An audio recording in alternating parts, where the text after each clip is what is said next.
그러니까 이제 목회자들이 엄청 중요하죠.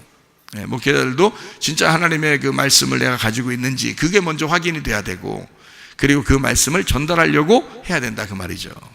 무슨 말인지 아시겠죠? 그것처럼 창세기 11장에는 바벨이 나오고, 그리고 이제 섞였다는 거죠. 언어가 섞였다, 말씀이 섞였다 이거예요. 그게 바벨이요. 그리고서 하나님을 대적하는 거예요. 그게 위로 올라가는 예배란 말이에요. 그게 바벨 예배라고. 바벨 예배, 위로 올라가려고 하는 예배. 뭔가 자기의 노력으로 수고하고 어떻게든지 해서 하나님이 알아달라고 하는, 이렇게 올라가려고 하는 예배예요. 그게 수고하고 무거운 짐진 자들이야. 누구한테 와야 돼요? 예수님에게 와야 되겠죠? 그러면 주님이 편히 쉬게 하겠다 그랬잖아요. 그럼 안식일 날 누구만 일한다고요?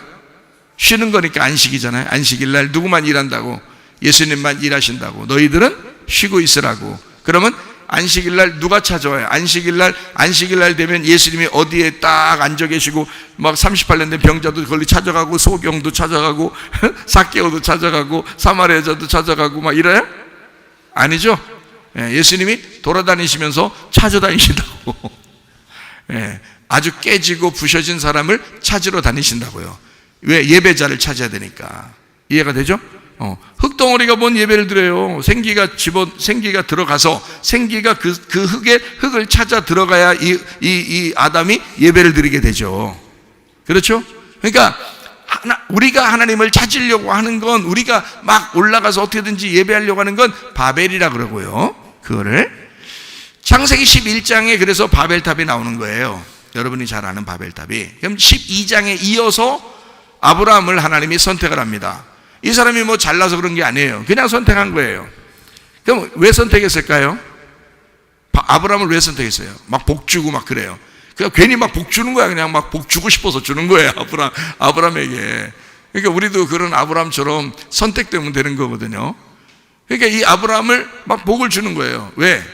거기 보니까 바벨탑이 어떻게 됐다고? 창세기 11장에 나온다고. 그럼 창세기 12장에 아브라함이 나온다고. 그러면 이 창세기 11장과 12장을 어떻게 하려고 한 거예요? 비교하려고 한 거지. 비교하려고. 그러니까 바벨탑으로 올라가는 예배를 드리는 사람들에게 이거를 다 흩어버리고, 그 다음에 아브라함을 선택해서 하나님이 위에서 아브라함을 찾아오신 거예요. 아브라함을 찾아오시고 그 아브라함이 예배 드리도록 만들어내는 거예요. 그렇게 하나님이 선택하시고 아브라함을. 그러니까 여러분도 이 교회에 나온 게 그냥 우연히 나온 건 아니에요. 하나님의 선택이십니다. 하나님 선택했으니까 나온 거죠. 룻 알죠? 보아스 밭에 어떻게 해요? 어떻게 갔다고? 우연히 갔다고. 그 우연이라는 단어가 무슨 의미라고요? 우연히 갔다 그 말은 하나님의 계획에 의해서 들어갔다라는 뜻이에요. 그 말이요. 원래 그 우연이라는 단어는 하나님의 계획, 하나님의 선택, 하나님이 지시하신 이런 의미거든요. 그게. 그러니까 룻이라는 여자가 보아스의 밭에 들어간 것은 하나님의 전적인 계획에 의해서라는 거예요. 그건요. 여러분이 우리 교회에 이렇게 그냥 우연히 온 것 같지만 하나님의 전적인 개입이 여러분에게 있었던 거죠. 그래서 여러분이 예배를 드리게 된 거예요. 이건 선택입니다. 하나님의 선택. 자, 여기까지 오게 된 건 하나님의 선택이에요. 자, 여기서 이제 이 하나님의 말씀을 듣고 그걸 반응을 일으키는 건 여러분의 선택이에요. 그러니까 하나님이 말씀을 전해주는 것까지는 하나님의 선택이고요. 그것을 받아들이느냐 안 받아들이느냐는 여러분의 선택이라고요. 그러니까 겸손하게 은혜를 받으려고 여러분이 겸손하게 그 말씀을 받는 거, 위에서 내려오는 예배를 드려야 되겠구나 내가, 이렇게 생각을 하시고 선택을 하셔야 된다는 거예요. 일단 말씀이 내려오면 그걸 선택하는 거예요. 받아들이는 거예요. 이렇게 선택하는, 그것이 이제 예배라는 거예요. 근데 사람들은 그걸 모르고 막 수고해서 열심히 노력하고 수고하고 막 그냥 땀 뻘뻘 흘려가면서 막 금식해 가면서 막 이렇게 하나님을 만나야 된다고 생각을 많이 해요. 그래도 목사님 그렇게 하는 사람들이 그래도 아무래도 좀 하나님하고 가깝게 되겠죠 라고 생각을 할지 모르겠어요. 그죠? 왜냐면 이게 머리가 찌들어서 그래요. 이게 다 조건적으로 찌들어서 그래. 그러니까 하나님의 사랑을 무조건적으로 이렇게 받아들이려고 하지 않고, 그래도 인간들 보니까 다 기브 앤 테이크더라. 준 만큼 주더라.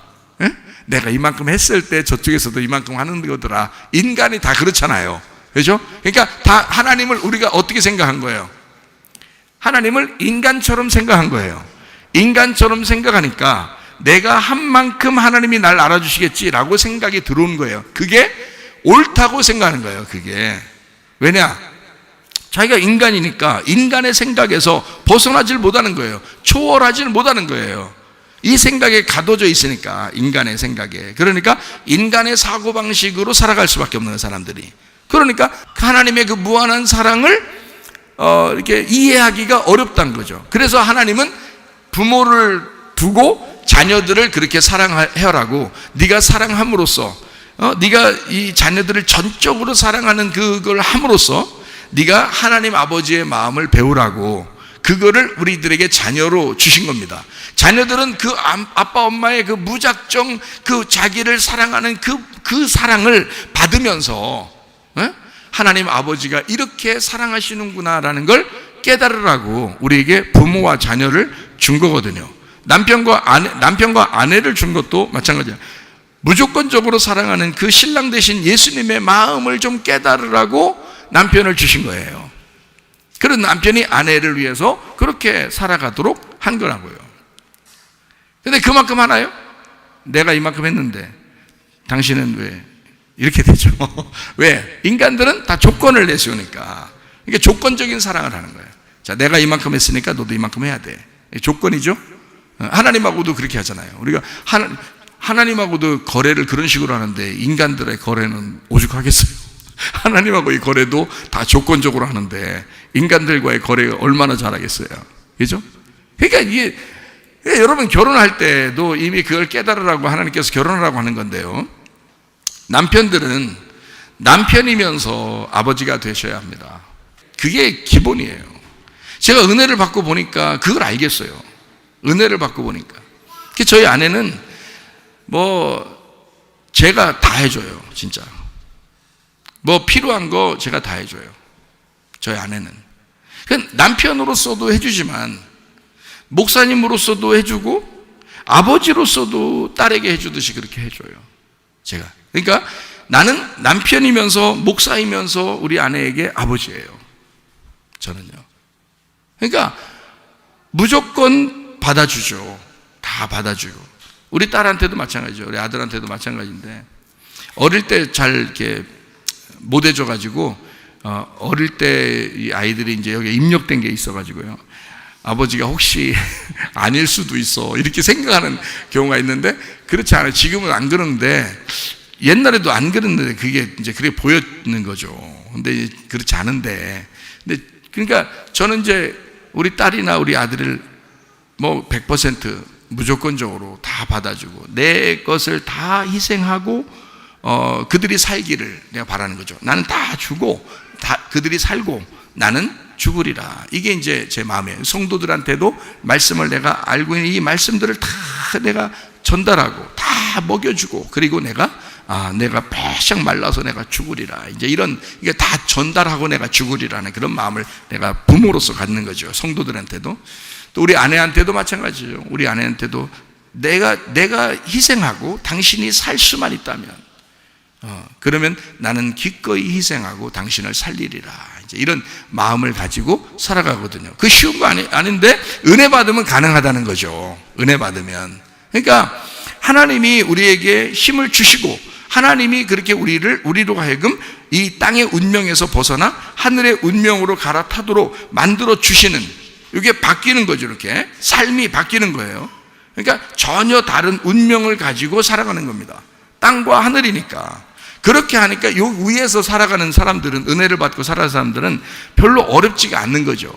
이게 수고하고 무거운 짐을 지는 게 아니라 기꺼이 즐거움으로 할 수 있다는 거예요. 그렇다고 헤헤 웃으면서 짐지고 이러는 건 아니에요. 그런 말이 아니라 가슴 찢어지고, 어떨 때는 내가 참아야 되고, 어떨 때는 힘들고, 어떨 때는 막 어렵고, 힘들지만, 그렇지만 내 가슴이 찢어지고 내가 말을 못하고 이렇게 무거운 짐을 지고 내가 가야 되겠다라는, 그렇지만 내 속에서는 주님을 따라간단 말이에요. 주님도 그렇게 사셨으니까.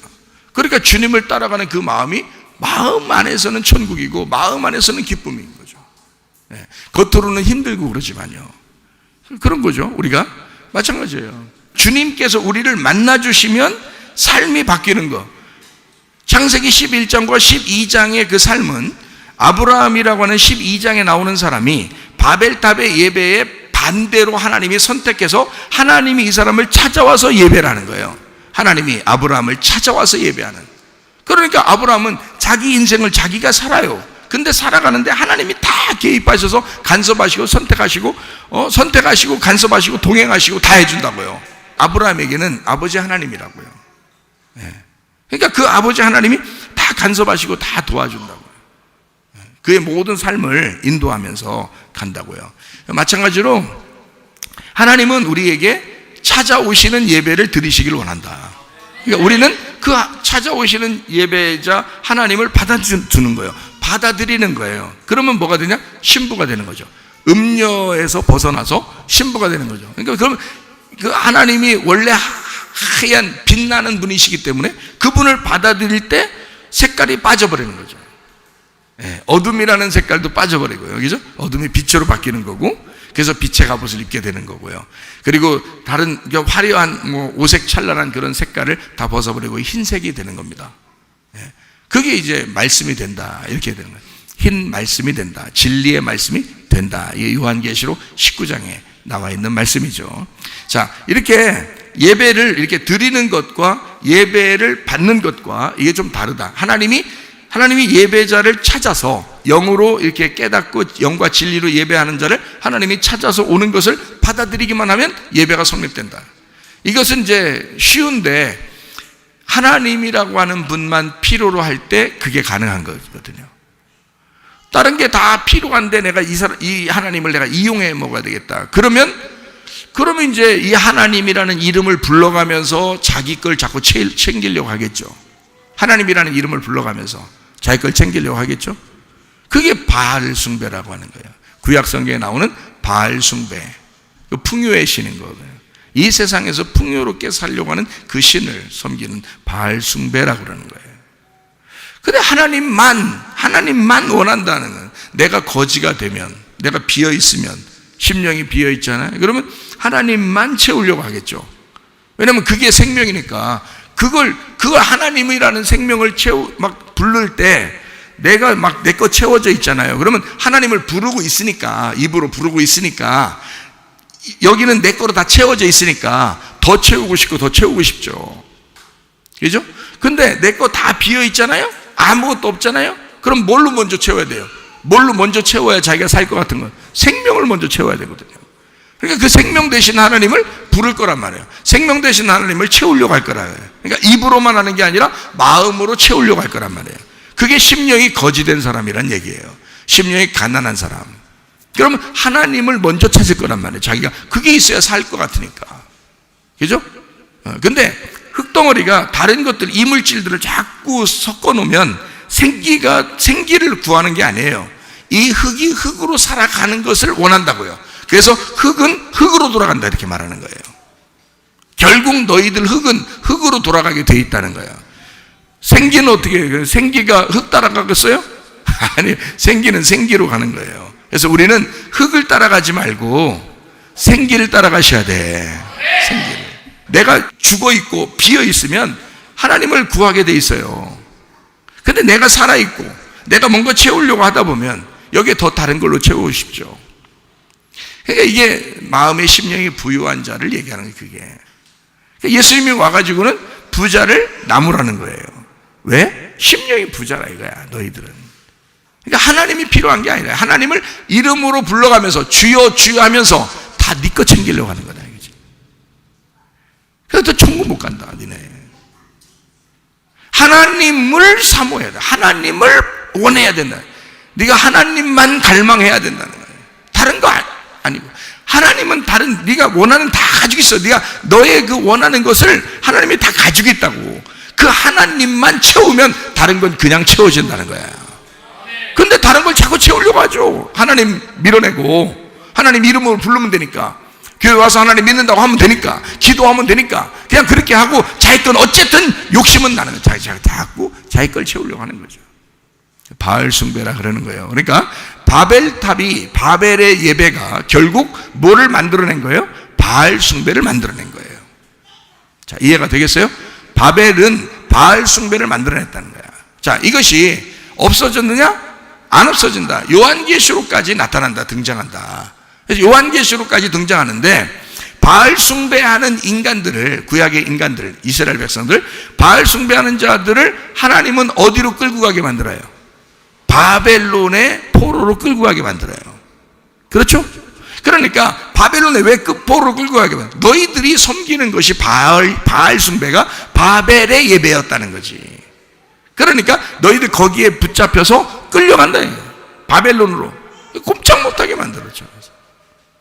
근데 거기서도 하나님의 사람들이 있었어요. 다니엘 같은 사람들이죠. 다니엘과 세 친구 이런 사람들이요. 그런 사람들은 믿음의 사람이었어요.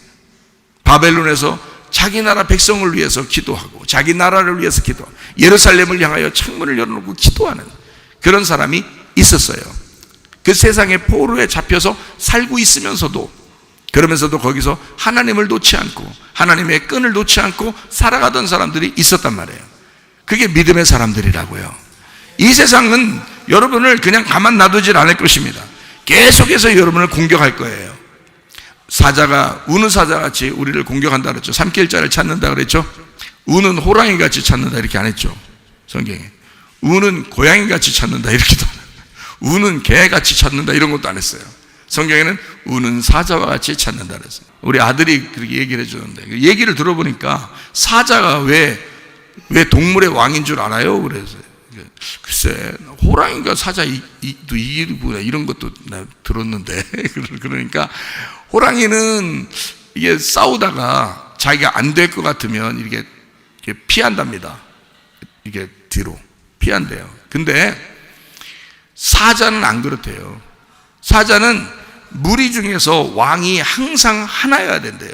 무리 중에서 사자는 우두머리가 항상 하나, 서열이 정확하다네요, 사자가. 그래서 우두머리가 항상 하나이기 때문에 우두머리가 되려면 자기가 그 공격을 당해도 죽는 한이 있더라도 싸운대요. 죽을 때까지 싸운대요. 그게 사자의 특성이랍니다.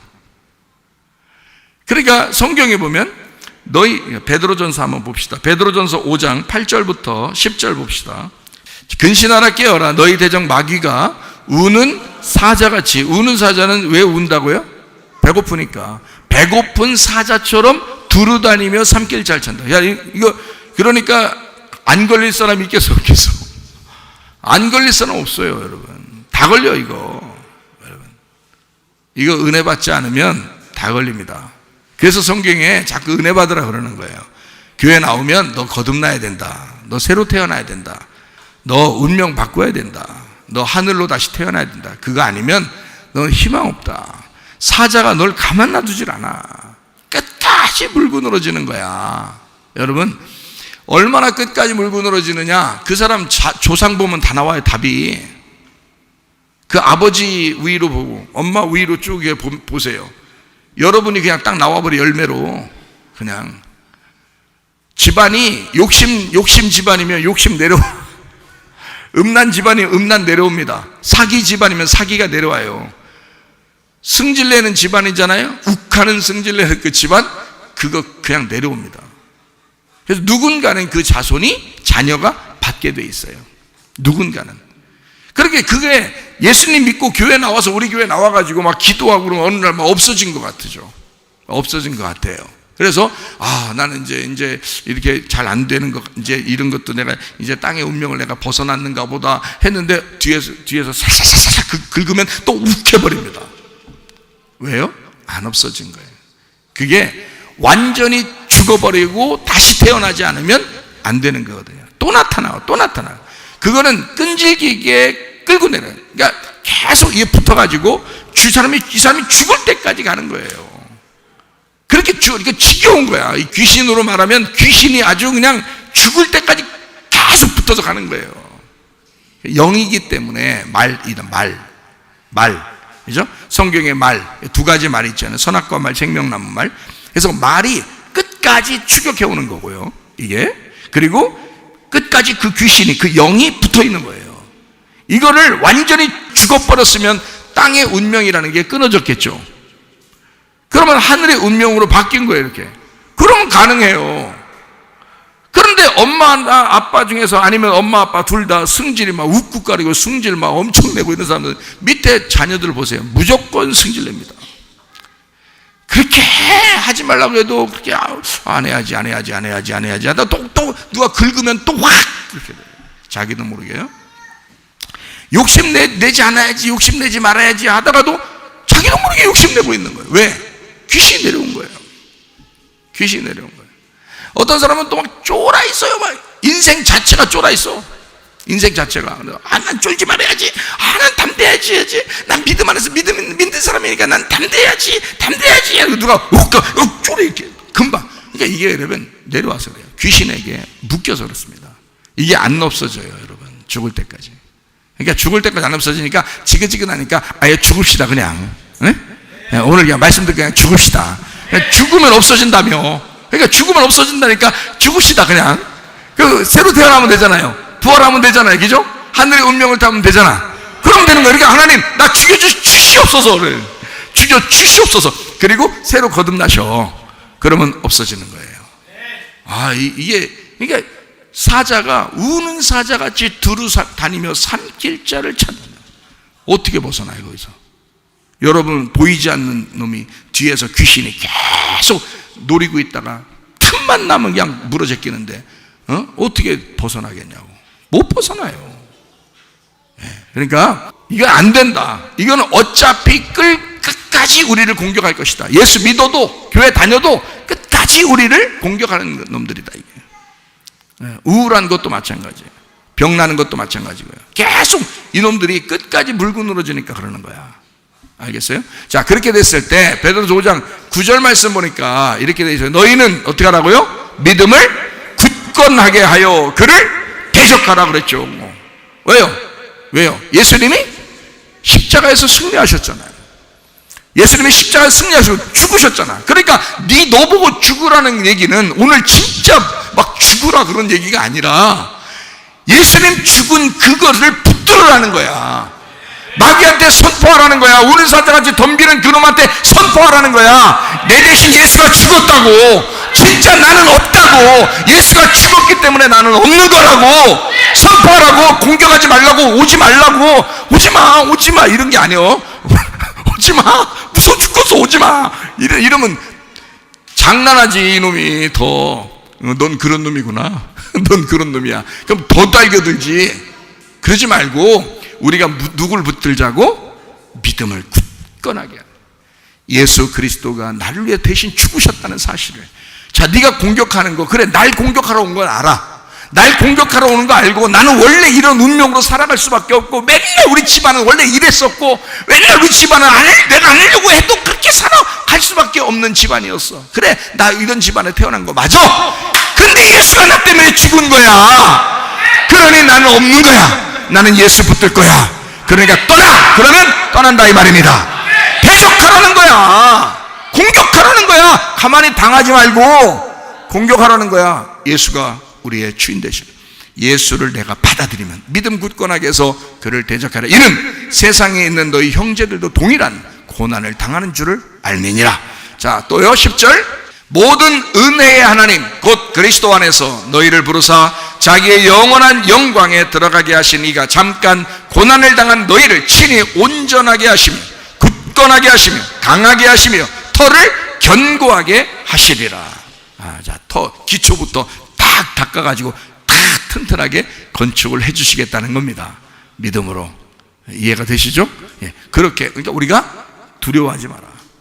이 세상의 운명을 가지고 태어난 것은 어쩔 수 없이 우리의 선택에 의해서가 아니라 어쩔 수 없이 태어날 수밖에 없다 이 말이야. 그렇지만 하나님이 우리를 선택하시면 그러면 인생이 바뀌어버린다는 거지. 하나님이 우리를 선택하셨는데 어떻게 선택했냐? 바벨탑에 예배를 드리던 자들을 넘어서 아브라함을 하나님이 일방적으로 선택하시더라. 그렇게 일방적으로 선택하신 하나님은 여러분도 하나님이 일방적으로 선택하실 것입니다. 그러니 오늘 이 말씀을 듣는 사람들이 하나님이 여러분을 이미 선택하셨기 때문에 오셔서 말씀 듣는 것이다 이 말이에요. 일방적으로 선택. 하나님 어떻게 선택 내가 하라고 했나요? 그게 아니고 그냥 하나님이 그냥 선택하신 거예요. 교회 여러분이 나오셔. 여러분이 뭐 교회 나왔으니까 여러분 다 좋은가요? 그런 말이 아니에요. 제가 말하는 건 그거를 받아들여야지. 그 말씀을 받아들이는 건 여러분의 선택이니까. 하나님의 선택은 선택을 하신다니까요. 말씀을 주시는 거라니까요. 예, 여러분이 받으려고 뭐 이렇게 올려드리는 게 아니에요. 하나님이 그냥 주시는 거예요. 말씀을 주시는 거예요. 그거는 하나님이 하시는 거고, 그걸 받아들이는 거는 여러분이 하는 것이다. 자, 무슨 말인지 이해가 되시죠? 그래서 우리가 기초부터 튼튼하게 하나님 앞에 이 건축물 이걸 세워야 된다 이거예요. 고린도전서 3장 10절부터 15절. 내게 주신 하나님의 은혜를 따라 내가 지혜로운 건축자와 같이 터를 닦아두매 다른 이가 그 위에 세우나 그러나 각각 어떻게 그 위에 세울까를 조심할지니라. 이 닦아둔 것 외에 능히 다른 터를 닦아둘 자가 없으니 이 터는 뭐라고?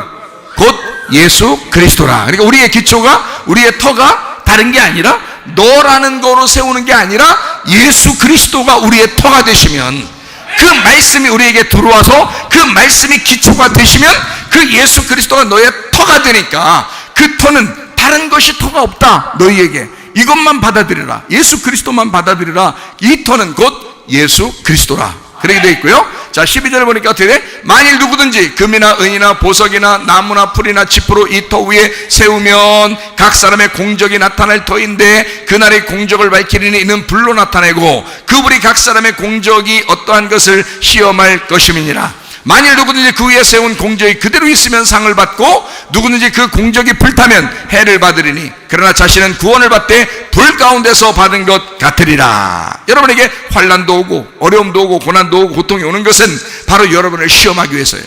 하나님이 여러분을 아주 빛나는 하나님의 건축물로 만들어내기 위해서 여러분을 단련하시고자 하는 것이라 이 말이에요. 순금처럼 빛나는 금, 흰 금, 다른 불순물이 섞이지 않은 그런 순전한 금처럼 하나님이 여러분을 만들어 보석으로 만드시려고, 여러분 깎아서 보석으로 만드시려고 이렇게 여러분을 단련하시는 것이다 이거죠. 여러분의 터는 우리가 아니에요. 바벨탑은 자기들이 세우는 건축물이었죠. 그러나 아브라함은 하나님이 세우는 건축물이었어요. 이해가 되십니까? 그래서 아브라함은 하나님이 세우셔서 하나님이 예배를 받으시는 거예요. 바벨탑은요, 자기들이 예배를 드리면서 하나님 앞에 올라가려고 했던 거예요. 아브라함은 가만히 있었는데 하나님이 이 사람을 딱 선택해서 예배자로 만드신 거예요. 처음에는 부족했죠. 처음에는 뭐 형편없었죠, 아브라함도. 근데 하나님이 점점점 그 실패를 통해서 만들어 나가시잖아요. 그러니 기다리면 됩니다. 하나님이 나를 만들어 가시겠지. 하나님이 우리 남편을 만들어 가시겠지. 하나님이 우리 아내를 만들어 가시겠지. 하나님이 우리 자녀들을 만들어 가시겠지. 그렇게 기다리면 됩니다. 그러면 하나님은 꼭 여러분의 원하는 소원이 하나님의 소원이 돼서 이것이 만들어져 가게 될 줄로 믿습니다. 그렇게 하나님 앞에 귀한 하나님의 사람들이 돼야 돼. 자, 뭐가 되기 위해서 지금 제가 이런 얘기를 해주는 거냐면, 땅의 운명에서 벗어나 하늘의 운명을 타야 된다라는 얘기예요. 이것이 요한계시록 17장에 18절에는 뭐라고 되어 있다고요? 땅의 운명을 가진 자라는 그 여자가 땅의 큰 음녀인데 그걸 뭐라고 그랬다고? 땅의 왕들을 다스리는 큰 성이라고 했다고. 이거를 여자라 그랬다 그랬어요. 자, 여자라고 하는 것은 뭘 만들어야지 완전해지는 거예요? 여자는 뭐를? 신부를 만들어야 완전해지는 거예요. 그러니까 예수님은 자기가 신랑이니까 신부를 만들기 위해서 오셨잖아요.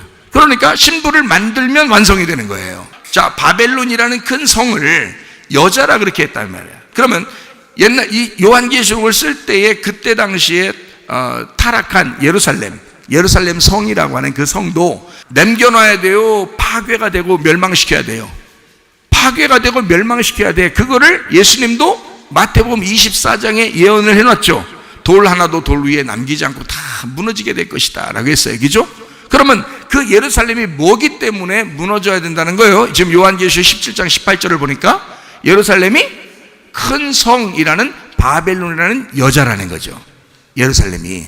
그러니까 그 예루살렘을 신부를 만들기 위해서 새로운 예루살렘으로 만들어야 되겠죠. 옛날 그 예루살렘이 무너져야 새로운 예루살렘이 된다는 얘기죠. 그러면 옛날 그 예루살렘을 성경 여기 요한계시록 17장에는 지금 뭐라고 부른 거라고요? 음녀라고 부른 거라고요. 그렇죠? 자, 변하지 않은 이 예루살렘 성을 음녀라 그렇게 말하는 거야. 그걸 바벨론이라고 얘기하는 거예요. 바벨론 큰 성이라 이렇게 말해요. 거기에 모든 사람들이 소속되어 있겠죠. 그죠? 거기에 다 소속되어 있죠. 그래서 다 소속되어 있는 그것이 새로운 신부가 되면, 새로운 성이 되면 새 예루살렘이라고 해야 되겠죠.